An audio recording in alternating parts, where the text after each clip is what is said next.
Right, kusangana watiri kuita zvekare pano padzirari 263 pano pachange nchikuzivisai manews updates ezvinhu zviri kuitika munyika yedu yeZimbabwe. Kana uchiri munyowani pa this YouTube channel kusubscribe mahara utina on the notification bell. Tinoramba tichidzoka neamwe manews updates uchange uchingozvionera panapo uchange uchiwana manews updates ezvinhu zviri kuitika munyika yedu yeZimbabwe. Saka ndikuti subscribe and turn on the notification bell.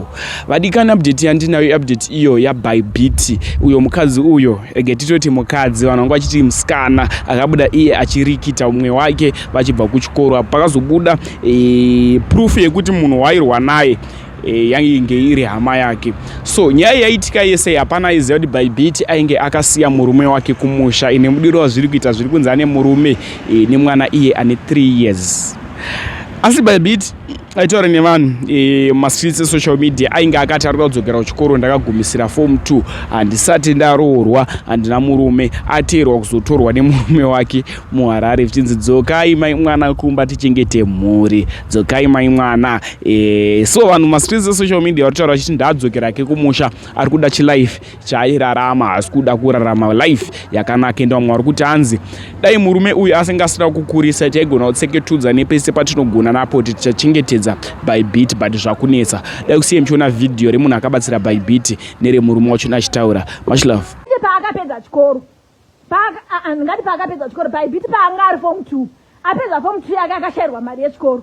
Ashayirwa mari yechikoro akamitiswa akaita mwana wake mukomana, right? Mukomana ndizi akaita mwana wake mukomana anonzi Ryan, ndiye mwana wa Bybit. Saka zviro kuti mwana uyu akaitwa gore ripi? Mwana uyu akaitwa 2022, end of 2022. Anditya zvichira kuti mwana wa Bybit ane 3 years. Nyaya iyi vaindivanzira havana kundiudza. Anditi but inini pandakangozviziva nemakuhwa ndakangoti yakuzvibata kuti aiwa ina handingarasiri chi. Dai anga doctor pakura ndaivarasa here, ndaisavarasa. Let me handle this nemutoo wakanaka saamai. Anditi zvadaro pandakatsvaga manager paya ndina someone akandisendera message. In fact akandifonera achingonditaya kunditi manager achichi madai not knowing kuti munhu uyu ihama yemurume waBybit. Mukunzwisisa? Haana kundiudza kuti Bybit ane murume. Ndiri kuramba ndichingobvunza, ndiri kuona kumagroups kumafira kureva kuchichi kuri kusendwa mamessage munhu ane murume. Ndiri kuti akuinvestigata nyaya iyi, handisi kuibata nyaya. Chandangobata mamessages anga akanyorwa naBybit achitoudzawo umwe mufesi ndofunga ndiwo anga ari kugara newa murume wanaye achiti izvoni iwo unogoda kuti izvoni ndinikirire ndibve ikoko ndisina kukuitira mwana here, kugonzi wakagara nemukadzi akaenda asina kubara. Muri kuona? Ndobva ndatoti itso nyaya iyi hadzidi kuva into nyaya dzevanhu. Haufanhi kungopindira maafezi evanhu zvokudaro because ufanha kuziva chinangwa chako munhu. So makuseni emusi wemandi ndakabuda naBybit tichienda iye achienda kumalessons ake eprovisional, inini ndichienda kubasa. So zvakaita ndezvokuti pandakaona mamessages inini separent ndakaona zvakakodzera kuti aiwa iwo kana uchiita zvemaboyfriend isuda future pauri ndakukuchinjira line. Ndatenga bhadhi rangu ndamupa net 1 line iya yatarirongedza.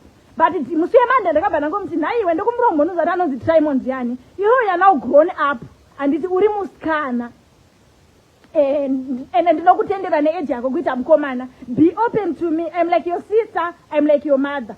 Mukomana watakati wawaitaura naye anonzi Trimon unomuda here? Zvikanzi ndomuda. Ndibva ndati chii chako? Zvikanzi mukomana wangu. Ndikati mukomana wako hasi murume wako? Zvikanzi aiwa hasi murume wangu, mukomana wangu. Ndibva ndangoti aiwa zvakanaka kuita mukomana, tese taimboitawo vakomana tichikura. Ndichingokata foni munhu yaya abva andifonera munhu yaya wandakuudza iti pandaitsvaga manager aita angatori hama yemurume waBybit asingandiudzi. Abva andifonera zvikanzi mai asi muri sei? Akatonditi manager muri sei? Ni manager makazwana here manager? Ndikati iko zvinotangoti tingokontrola peji remwana, let's just put peji remwana. Zvikanzi right, hodhoni makadaro. Ini ndakahodha paya ndakudzwa aedza munhu pako.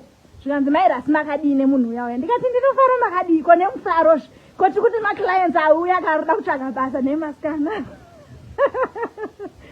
Zvikanzi inini ndiri murume waBybit, imi matoo maiguru vangu. Ndikati murume waBybit? ndakarohwa neana ndakadedera ende handisi kuda kukunyeperai guys. Panguva yandakazvinzwa izvozvo ka misodzi yangu yakatanga kungoyerera because Bybit ndainyatsomubatsira from deep down in my heart ende nazvino ndiri kungomubatsira deep down on my heart handiti. But chakanyanya kunditriga ndechekuti inini handide munhu anondinyepera mulife yangu, handide munhu anondinyepera. Ndozvandisingadi, ndozvakanyanya kunditriga kuti after all the effort that I'm doing for you Bybit, how could you lie to me? Chero dai wangu wakandiudza chokwadi ndingadai ndakaziva kuti ndochihandla sei chokwadi handitika. But ndozodzwa nemakuhwa pasocial media ko iwo wega ndaikubvunza day and night, unaye here murume, unaye here mwana? Kana unavo buditsa ingo pressure dzakabuda nemurume wake vari kuita content vese, but waingondirambira. Zvakandirwadza kusvika ndazoti inini handisi kukurambirai kuti Bybit mukadzi wenyu, asi mai vaBybit vari kundiudza kuti Bybit haana murume, vari kuti havakuzivei. Zvikanzi havandizive nekuti handisati ndanobvisa tsvakirai kuRobert, ndaane gore ndichigara nani naBybit. Andikati it's okay, imi makasununguka kuita zvamunoda, mukadzi ndewenyu, inini handisi pakuda pakuva involved munyaya dzenyu. Zvikanzi aiwa isusu toda kuti peji redu rirambe richienderera mberi. Saka inini ndandichikumbira kuuya kuzokuonai kuti nyika yeZimbabwe ichiziva kuti Bybit ane murume. Kana pane vanga vataimira Bybit mobva mazviziva kuti Bybit ane murume handiti. Saka murume uyaya abva auya, inini wose munhu angari overreactor, inini ndine murume ka. Murume wangu akabva andiudza kuti kana nyaya idzi dzakudai, so I don't really want you to be involved munyaya dzakadai because dzichapedzisira dzakukupa stress. Ndasangana naBybit uyaya nemurume waBybit uyaya paJoina City paya paya, handina kumomhorosa, handimboda kukunyeperai. Kutoshamisika because ndichiri mudinaiwo kuti zveshuwa ane murume here kana kuti haana. But iye manje ka ndera vafoni ndakaisa palaudi akabva ndamubvunza ndikati une murume here? Zvikanzi ndinaye. Mane makore mangani muchigara mese? Taane gore. Kosei wakandinyepera kuti hauna murume? Zvikanzi mama nesista yangu patakasangana murodhi vachinditora ndakatoperekedzwa nemunhu kunokwira kombichiya kuno kuHarare. Saka vakanditsindidza kuti iwo haufaniri kutaura nyaya idzi because iwo ukataura nyaya idzi vanhu havachatibatsere. Handi muri kuona murume waBybit asingandiudzi, abva andifonera. Alright guys, madzibaba mune zvimwe zvamuda kuziisa here muri yeZimbabwe? Alright, sevanhu vanga Bybit ranga rato brand, muri kuti toita sei nebrand iri? Because inini samairasi I was making my effort and tine macompanies atinawo atakushandidzana nawo. Imimi zvamati mauya kuzotakura mukadzi wenyu Bybit wati wakurongedza bhegi wakuenda nemurume wako, it's your right. Ini ndandiri pakungobatsira. But ndakuda kungobvunza kuti sebrand iri rakunzi Bybit iri muri kufungei naro? Right, inini maiguru ndiri kusapota mukadzi wangu, handinambogara ndakabvisa. Kana even papa kuya kwandaita kuya utende tinogara pasi semunhu akangouya tisina kuziva kuti achaita mazuva akaita akadai, tikunogara pasi semhuri yangu achiita zvinhu zvake. Kana achiuya achishuta ndinenge ndiripo semurume wake ndichimusapota pane zvose zvinenge zvichiitika, nekuti even mama kana pavakafona vakandikumbira, mwanangu ndiri kukumbira mudzimai wako, mama it's okay, zvakadai vachikumbira kwandiri. Saka ini ndakabvunzikana kuti kana mwana ari mumaoko mamama wake hapana ichakaipa, ari mukati mamaoko amama wake nasista wake.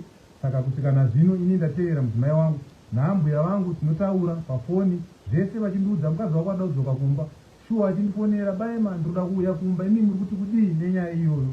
Saka tawirirana Bhai kuti achashanda semukadzi wangu ndichimusapota paanenge achinoshuta ndiripo, everything zvinenge zvichiitika ndinenge ndiripo semukadzi. Nai baba, imi mukati panoshuta mukati muripo ko tine mashuta atinenge tichida kuita semadzimai chete. Saka munoreva kuti munenge muchiberekera nemukadzi wenyu here pesi kwaanenge achienda? Ya, ndinenge ndiri padivi because munhu wemukadzi ndinenge ndiripo maiguru.